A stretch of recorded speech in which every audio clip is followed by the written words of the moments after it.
بسم اللہ الرحمن الرحیم. ایک چھوٹا سا میسج ضمنی انتخابات کے حوالے سے.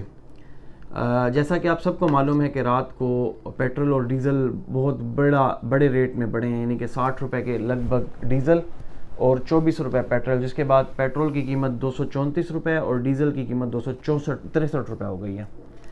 تو اسی حوالے سے ایک چھوٹا سا ضمنی انتخابات کے حوالے سے ایک چھوٹا سا میسج ہے کہ یہ جو ضمنی انتخابات ہو رہے ہیں یہ ان منحرف اراکین کے حلقوں میں ہو رہے ہیں کہ جو ایک بہت اچھے طریقے سے حکومت چل رہی تھی اور اس حکومت کو بلیک میلنگ اور ضمیر فروشی کے تحت، یعنی کہ ضمیر فروشی کر کے اس حکومت کو راتوں رات گرایا گیا. اب یہ جتنی بھی مہنگائی بڑھ رہی ہے، جہاں شوباز یعنی کہ کرائم منسٹر اور زرداری، فضل الرحمان، سارے لوگ انوالو ہیں، وہاں خصوصی طور پہ اگر یہ لوگ ہیلپ نہ کرتے جو پاکستان تحریک انصاف کے ٹکٹ پہ لڑے ہیں، جو پاکستان تحریک انصاف کی مخصوص نشستوں پہ لوگ تھے، اور جو پاکستان تحریک انصاف کے ان 3-3.5 سال میں فنڈز لیتے رہے ہیں، یعنی کہ جن کا الحاق تھا ان کے ساتھ، جو باقاعدہ طور پہ ایک ایفیلیشن فارم جو مطلب جنہوں نے وہ کیا ہے فل کر کے ایک حلف نامہ دے کے اس گورنمنٹ کے ساتھ اٹیچ ہوئے ہیں، تو ان لوگوں کا اس مہنگائی میں بہت زیادہ قصور ہے. بڑی منطق والی بات ہے، بڑی دلیل والی بات ہے. اگر یہ لوگ ضمیر فروشی نہ کرتے، نہ بکتے، تو یقینی طور پہ حکومت نہیں بدلنی تھی، اور حکومت نہ بدلتی تو آج اسی طریقے سے حکومت چل رہی ہوتی. وہی پیٹرول کا ریٹ ہوتا، چاہے اس پہ یہ الزام تھا اس پرائم منسٹر پہ کہ وہ اپنے دور حکومت میں پیٹرول سستا بیچ رہا ہے. ابھی آج کل کر رہے ہیں، پہلے کہتے تھے کہ مہنگا ہے، 150 بھی مہنگا ہے، 145 پہ ڈیزل ہوا کرتا تھا وہ بھی مہنگا ہے، لیکن اب وہی چیز 264 اور 234 میں سیل کر رہے ہیں، اور ابھی بھی کہتے ہیں کہ مزید بڑھے گا. تو آپ نے ان منحرف اراکین کو بالکل بھی نہیں بھولنا.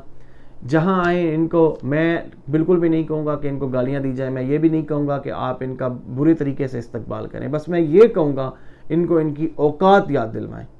انہوں نے ہمارے ہنستے بستے ملک کو اجاڑا ہے، انہوں نے اس ملک کو اجاڑا ہے جس کی ایکسپورٹس اپنی تاریخ کی بلند ترین سطح پہ تھیں، جس میں ہر ایک شخص کو اس کا بنیادی حق، یعنی کہ بنیادی حق جو صحت کے حوالے سے تھا، وہ صحت کارڈ پہ مل رہا تھا. چاہے کسی کی 10,000 کی ہستی بھی نہ تھی، اس کو بھی 10 لاکھ روپے اس کے علاج کے لیے، اس کی فیملی کے علاج کے لیے ملا کرتے تھے. تو یہ ان لوگوں نے، ان منحرف اراکین نے، میں ایک بندے کا نام نہیں لوں گا بالکل بھی، آپ لوگ سب کے سب جانتے ہیں منحرف جو اراکین ہے، بلکہ جو ضمیر فروش اراکین ہے، میں منحرف اس لیے نہیں کہتا کہ منحرف کیا کہوں، جو ضمیر فروش تھے، ان لوگوں کی وجہ سے یہ سب کچھ تباہ و بربادی ہماری ہوئی ہے، ہمارے ملک کی. ہمارے ملک کو اس لیول پہ پہنچا دیا گیا ہے. غریب بندہ یہاں بالکل یعنی کہ کچھ بھی نہیں کر سکتا، وہ بے بس ہے، اس کے پاس کسی قسم کا کوئی آسرا نہیں ہے. ہر کوئی، بلکہ سفید پوش لوگ جو اپنے آپ کو بڑے اچھے طریقے سے بس انہوں نے سنبھال کے رکھا ہوا تھا، ان لوگوں کی بھی بس ہو گئی ہے. چیخیں نکل رہی ہیں ہر گھر سے، ہر گھر کا یہی حال ہے، سوائے ان منحرف اراکین جو ضمیر فروش تھے. انہوں نے 20 25 کروڑ لیا اور شاید اپنے ٹاؤٹس کو دیا ہو. آپ ان لوگوں کو بھی رد کریں جو ان لوگوں کے لیے ووٹ مانگنے آئیں گے، جو ہمارے علاقے کے سفید پوش ہیں.